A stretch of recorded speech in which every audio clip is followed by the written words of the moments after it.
EVM रे सिल पर स्ट्रंग रूम रे प्रार्थी भाग्य स्ट्रंग रूम को फेरी निर्वाचन अधिकारी और कर्मचारी। आनंदपुर घसीपुरा निर्वाचन मंडली और केन्दुझर जिला संसद क्षेत्र निमंते शालपड़ार कनक मंजरी महिला महाविद्यालय रे स्ट्रंग रूम रही।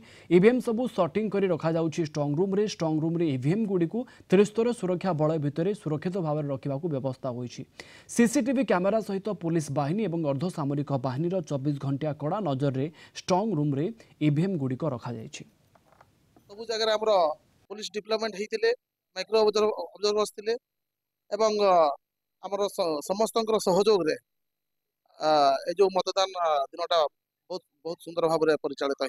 स्ट्रंग रूम आमर 22 आनंदपुर रे आमर छटा अच्छी स्ट्रंग रूम जोटा कि ईवीएम जोटा कि ऑलरेडी पूल्ड ईवीएम को रखापी 3टा हूँ एसेम्बली कन्स्टिट्युएंसी एवं 3टा आमर एसेम्बली सेगमेंट या बीएसएफ फोर्स ये अच्छा जो मैंने कि 24x7 यार गार्ड करेंगे। तो स्ट्रंग रूम ठीक अच्छी आसंता 4 तारिख दिन जो आम निर्वाचन तार फलाफल घोषणा करा।